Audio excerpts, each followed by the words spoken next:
사도행전 13장 21절에서 22절의 본문을 중심으로 내 마음에 맞는 사람이라는 제목으로 말씀을 나누고자 합니다. 여러분, 성경에는 수많은 인물들이 나옵니다. 그런데 이 많고 많은 인물들을 두 부류로 나눈다면 이렇게 나눌 수가 있습니다. 하나님께 쓰임받은 사람들, 또 하나님께 쓰임받지 못한 사람들, 이렇게 나눌 수가 있을 것입니다. 오늘 우리가 읽은 본문에 보시면 한 사람을 소개하고 있죠. 그 사람은 바로 다윗입니다. 그러면 이 다윗은 하나님 보시기에 어떠한 사람이었는가? 그리고 하나님은 다윗에 대해서 어떻게 평가하셨는가? 오늘 성경은 이렇게 말씀하시죠. 내가 이새의 아들 다윗을 만나니 내 마음에 맞는 사람이라 내 뜻을 다 이루리라. 자, 하나님께서 다윗을 보셨습니다. 다윗을 보시고 하나님께서 하신 평가가 뭐예요? 다윗은 내 마음에 맞는 사람이라. 이게 바로 다윗을 만난 하나님의 첫 인상이라는 거예요. 그리고 하나님의 첫 인상은 이것으로 끝나지 않습니다. 그 다음에 나오는 하나님의 고백이 뭐예요? 내 뜻을 다 이루리라. 엄청난 고백이죠. 하나님의 마음에 맞았고 더 나아가서 하나님의 뜻을 이루는 사람. 여러분, 사람과의 관계 속에서 이런 만남이 있죠. 마음이 잘 맞는 사람, 소위 죽이 잘 맞는다라는 말을 합니다. 무엇인가 특별한 것이 없어도 서로 마음이 잘 통하는 만남이 있어요. 또 이런 사람이 있습니다. 그리고 이런 사람들과 교제한다는 것은 참 즐거운 일이죠. 그 사람과 함께 있는 시간, 굉장히 그 시간들이 굉장히 빨리 지나가죠. 보면 굉장히 오랜 시간 이야기했는데 막상 그 오랜 시간도 너무 짧게 여겨질 정도로 너무나 아쉬움이 있다는 거죠. 우리가 직장 생활하면서 사실 우리 상사 마음에 들기가 쉽지 않습니다. 아무리 열심히 한다고 해도 직장 상사 마음에 들기가 쉽지 않아요. 부부 사이도 마찬가지죠. 부부간에 서로 마음을 맞추기란 쉽지 않습니다. 그래서 오랫동안 결혼하신 분들 중에 이런 고백을 하죠. 그냥 이제는 포기하고 삽니다. 마음 맞추기가 쉽지 않아서 그냥 포기하고 사는 부부들이 있죠. 이처럼 사람의 마음에 들기도 쉽지 않은데 다윗은 하나님의 마음에 들었다라는 거 굉장히 놀라운 일이 아닐 수 없어요. 그렇다면 다윗에게 과연 어떤 매력이 있었길래 하나님께서는 다윗의 마음뿐만 아니라 당신의 뜻까지도 이루려고 하셨을까? 오늘 우리가 말씀을 통해서 한번 살펴보기를 원합니다. 자, 그 전에 먼저 우리가 마태복음 1장 1절에 보면 이런 말씀이 있어요. 마태복음 1장 1절에 보시면 아브라함과 다윗의 자손 예수 그리스도의 계보라. 자, 마태복음 1장 1절은 우리가 잘 아시다시피 예수님의 족보를 소개하고 있죠. 자, 여기 예수님의 마태복음 1장에 보시면 예수님에 대한 족보를 소개하는데 특이한 것은 여기에 보시면 1장 1절에 보시면 단 두 사람의 이름만 언급이 돼요. 바로 아브라함과 다윗. 이 두 사람만 소개되고 있죠. 여러분, 조금 전에 말씀드렸다시피 성경에는 굉장히 많은 인물들이 소개되고 있습니다. 그럼에도 불구하고 오늘 이 마태복음 1장 1절에 보시면 예수님의 족보를 소개하는데 그 많은 인물들을 제외하고 오직 단 두 사람, 아브라함과 다윗의 자손 예수 그리스도의 계보라면서 아브라함과 다윗 이 두 사람만 소개하고 있다는 거예요. 여러분, 이것은 무엇을 의미하는 것일까요? 이것은 바로 하나님께서 다윗을 통하여 당신의 뜻을 이루시겠다라는 그 말씀이 성취된 것이죠. 그러면 여기서 하나님의 뜻은 무엇일까? 여러분, 하나님의 뜻은요, 우리가 아시다시피 예수님을 통한 인류를 구원하는, 그게 하나님의 뜻이자 계획인 것입니다. 이것이 세상을 향한 하나님의 마음이에요. 그리고 다윗을 향한 하나님의 뜻이기도 하죠. 그러므로 여러분, 예수님의 족보를 소개할 때 아브라함 그리고 그 다음에 이 다윗의 이름을 언급한 것은 바로 이 다윗은 누구냐 하면 장차 오실 예수님의 길을 예비한 사람이다 라는 거예요. 우리가 여러분 예수님의 길을 예비한 사람으로 우리가 일반적으로 생각할 때 세례 요한을 많이 이야기하죠. 세례 요한을 많이 언급합니다. 맞습니다. 세례 요한은 예수님의 길을 예비한 사람입니다. 하지만 이 세례 요한보다 앞서 예수님의 오실 길을 예비한 사람이 있었으니 그가 바로 누구냐 하면 아브라함이요 또 다윗이라는 겁니다. 마태복음이 그것을 소개하고 있는 거예요. 그러므로 하나님께서는 이 훗날 이 예수님을 통한 이 구속사를 완성시키기 위해서 다윗을 선택하셨을 뿐만 아니라 그를 마음에 두시고 그를 통해 당신의 뜻을 이루려고 했다라는 것이죠. 여러분, 우리가 이것을 보면 또는 이 다윗을 보면 우리 신앙인들이 가지게 되는 도전이 하나가 있습니다. 그게 뭐냐 하면 바로 우리들 역시 하나님의 마음에 드는 사람이 되면 좋겠다. 또 우리들 역시 하나님의 뜻을 이루는 그런 사람이 되면 좋겠다. 그런 누구나 그런 거룩한 소원을 가지게 되죠. 그런데 현실은 어때요? 현실은 어렵다라는 거예요. 쉽지 않다라는 거예요. 모든 분들이 마음은 있지만 우리의 몸이 그렇게 따라가지 않더라는 거죠. 그러면 우리는 어떻게 해야 되는가? 계속 이렇게 현상 유지하면서 우리가 신앙생활을 해야 하는가? 이런 고민을 우리가 적잖이 하게 되죠. 그런데 여러분, 중요한 것은요, 성경은, 하나님의 말씀은 우리가 다윗이 되라고 말씀하지 않습니다. 또 다윗을 닮으라고 말씀하시지도 않아요. 다윗이 하나님의 마음에 합한 사람이면서 하나님의 뜻을 이룬 위대한 하나님의 사람이지만 중요한 것은 우리 모두가 다 다윗이 될 필요는 없다라는 거예요. 성경에 우리가 닮아야 할 모델이 있다면 바로 딱 한 분이 있죠. 바로 예수님, 예수 그리스도. 여러분, 하나님께서 이 세상에 가장 마음에 합하다라고 생각하신 사람이 누구일까요? 또한 하나님의 뜻을 가장 잘 이해하고 그 하나님의 말씀에 순종하며 살았던 인물이 누구일까요? 다윗? 아닙니다. 다윗은 정말 대단한 인물이지요. 그런데 그 또한 사람입니다. 그래서 때로는 우리가 아시다시피 자신의 욕심으로 인하여 죄를 지어서 하나님의 마음을 아프게 하고 또 이스라엘의 심판을 가져오기도 했던 사람이 다윗이죠. 그렇다면 남은 딱 한 사람이 있죠. 누구입니까? 바로 예수 그리스도. 하나님의 마음에 합한 사람. 그래서 하나님의 뜻을 이 땅 가운데 온전히 실현시킨 사람이 있습니다. 바로 예수 그리스도. 예수님이시죠. 그래서 예수님이 세례 요한에게 세례를 받으셨을 때 하늘에 어떤 음성이 들렸습니까? 마태복음 3장 17절에 이는 내 사랑하는 아들이요 내 기뻐하는 자다. 이 말을 바꿔 말하면 이 예수는 내 마음에 합한 사람이야 라는 뜻이라는 거예요. 예수님께서 하나님께서 말씀하십니다. 내 기뻐하는 사람이야. 내 마음에 합한 사람이야. 또 이와 비슷한 말씀이 마태복음 17장 2절과 5절에도 나오거든요. 여기 보시면 어떤 말씀이 나오냐면 베드로와 야고보와 그의 형제 요한이 예수님과 함께 변화산에 올라갑니다. 그리고 예수님께서 그들 앞에서 잠깐 변형이 되셨을 때 구름 속에서 어떤 말씀이 들립니까? 또 동일한 말씀이 있죠. 이는 내 사랑한 아들이요 내 기뻐하는 자니 너희는 그의 말을 들으라. 그러므로 여러분, 우리가 신앙의 모델로 삼아야 할 분은 바로 예수님이라는 겁니다. 하나님이 원하시는 것은 뭐예요? 하나님의 마음에 합한 자가 되는 것이니 하나님의 마음에 합한 자가 되기 위해서는 예수님을 우리의 신앙의 모델로 삼고 또 예수님을 닮아가려고 노력하는 삶이야말로 하나님을 기쁘시게 하는 일인 것을 깨닫고 열심히 믿음 생활하는 것이죠. 예전에 어떤 프로에 보니까 우리가 잘 아시는 시연이라는 분이 있고 또 그의 부인이 나와서 얘기하는데 우연히 이제 그의 부인에 대한 얘기를 들었는데 그분이 자신의 남편 시연을 보면 어떤 마음이 드는지 물었는데 그때 이제 부인이 그런 얘기를 하는 거예요. 자기 남편을 보면 꼭 예수님을 보는 것 같다고.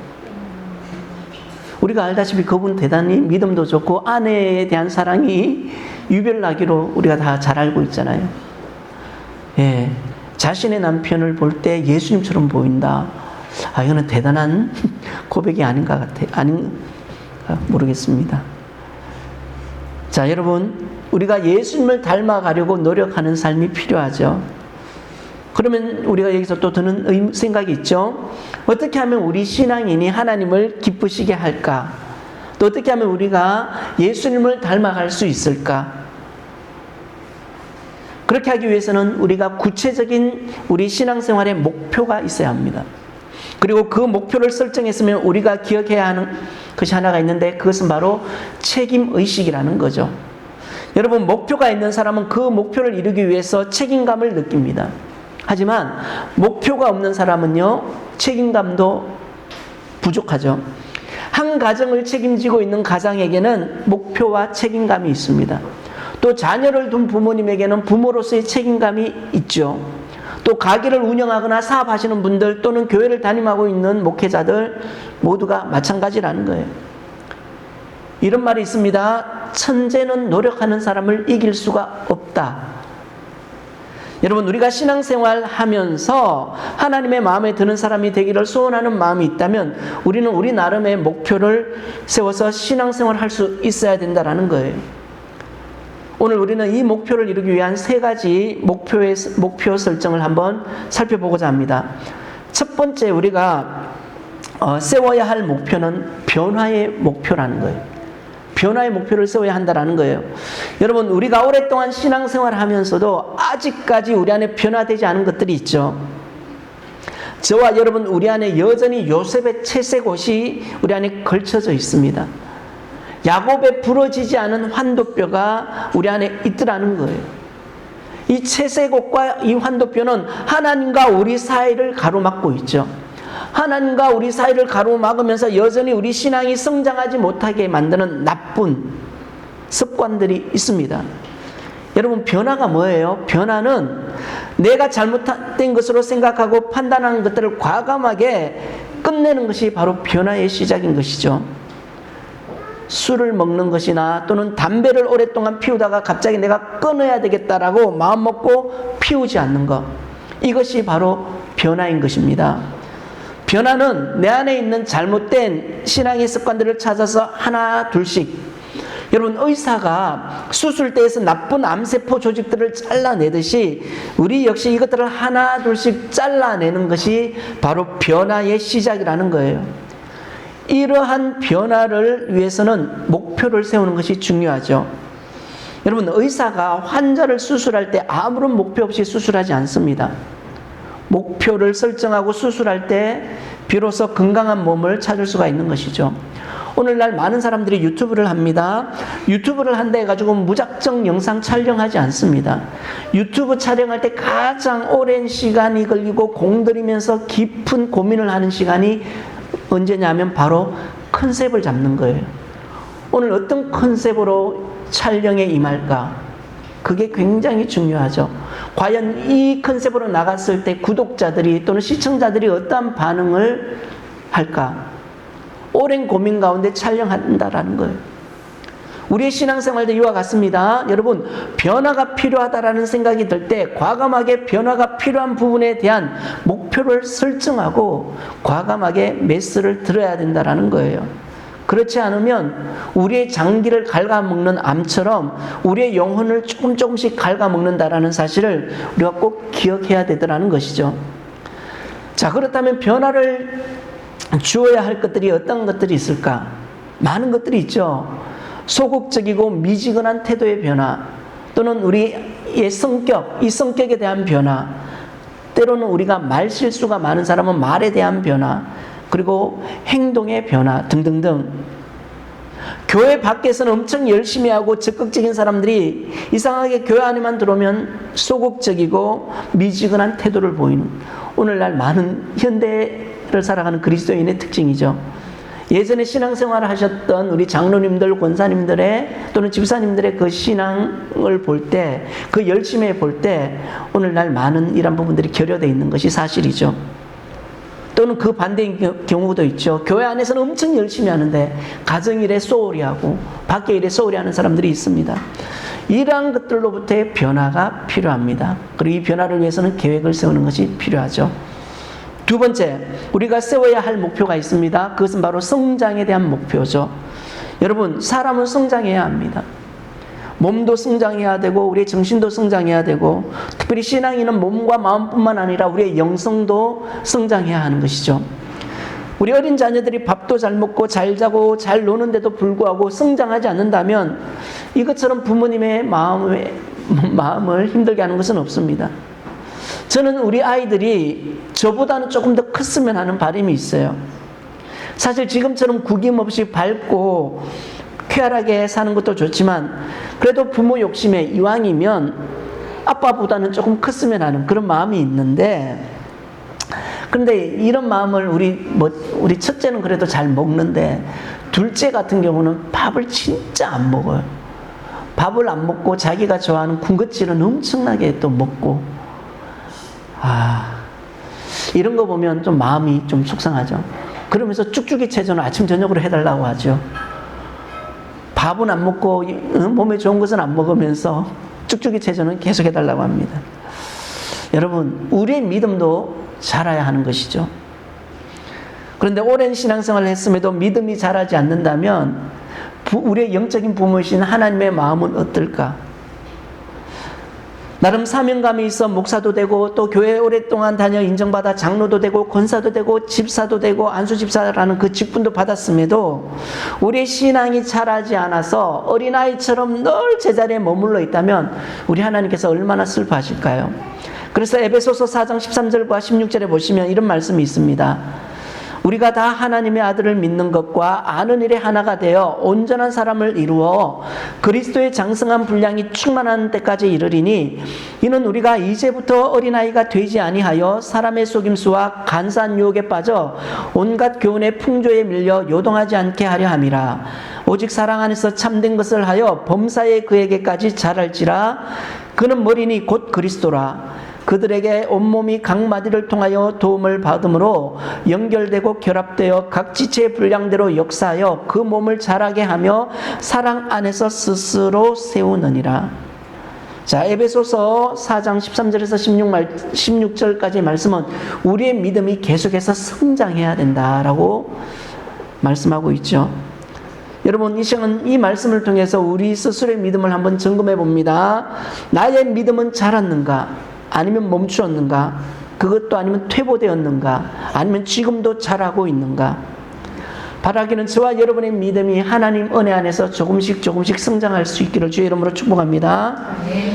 여러분, 우리가 가진 직분이 중요한 게 아니에요. 제가 목사지만 목사라는 직분이 중요한 게 아닙니다. 중요한 것은 저의 믿음이 자라야 된다는 거예요.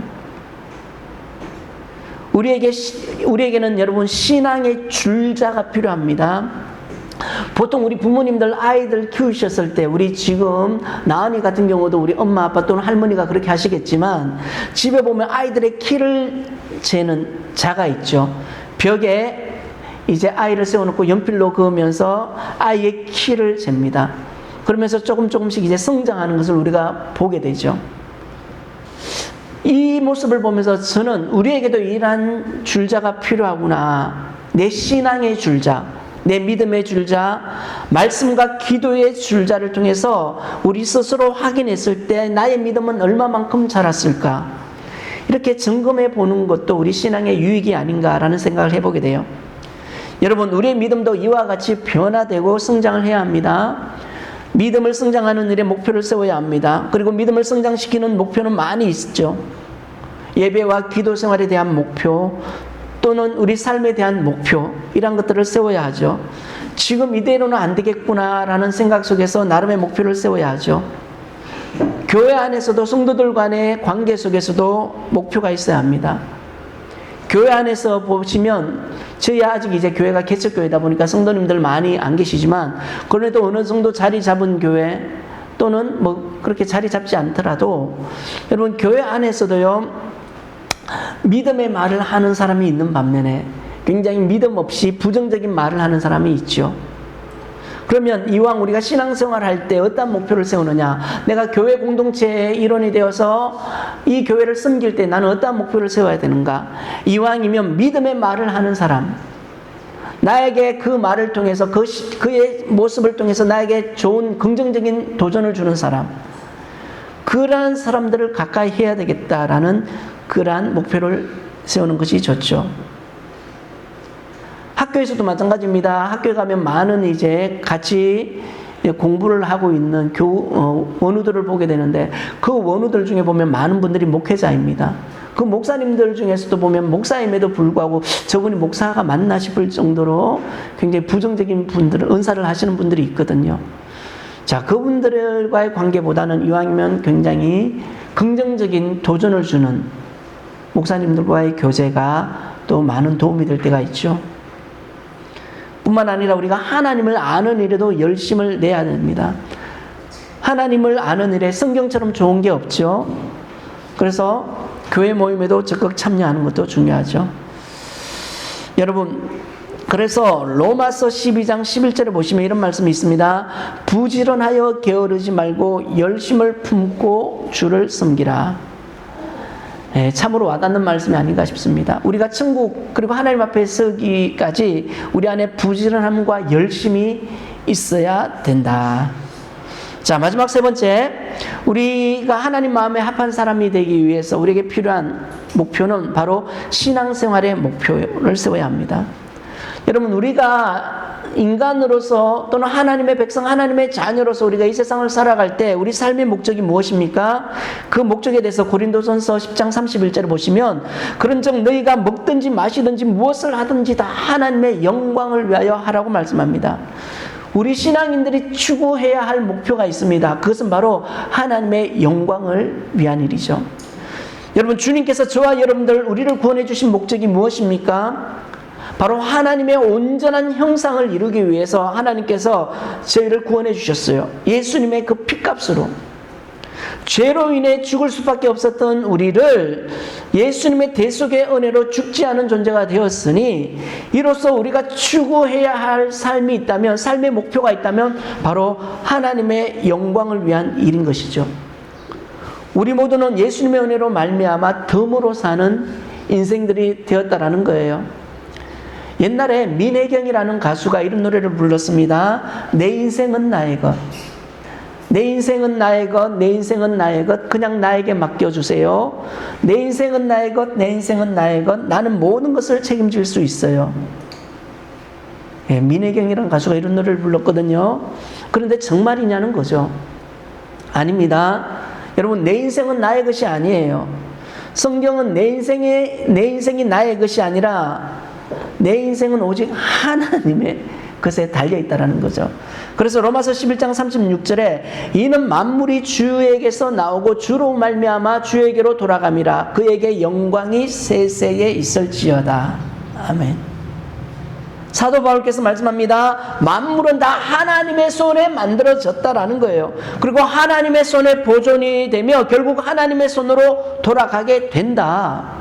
그러므로 우리의 것은 하나도 없고 또한 우리의 삶의 목적이 하나님께 드려지는 삶이며 이 삶 또한 하나님의 손에 다시 돌아가게 된다. 그러므로 내 것은 이 땅에 하나도 없다라는 것이 사도 바울의 말씀이라는 거예요.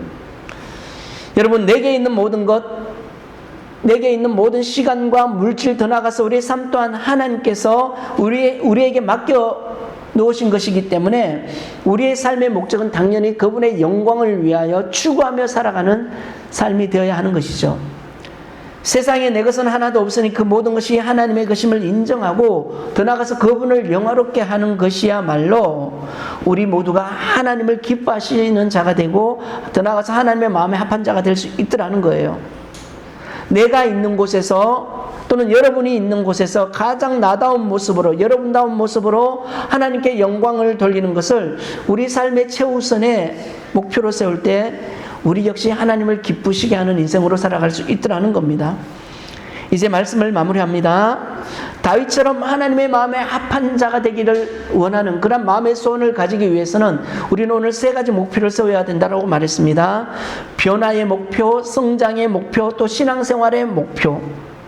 이 목표를 달성하기 위해서는 최선의 노력과 책임 있는 신앙생활을 하면서 우리 역시 하나님의 뜻에 민감하게 반응할 때 우리 역시 이런 하나님 마음에 합한 자가 될 줄 믿습니다. 그렇게 하기 위해서 우리는 날마다 믿음의 주여 또 온전케 하시는 예수님 바라보면서 우리의 신앙이 퇴보되거나 제자리에 머무르지 않고 날마다 꾸준히 성장하는 그 은혜가 있기를 주의 이름으로 축복합니다. 한번 기도하겠습니다.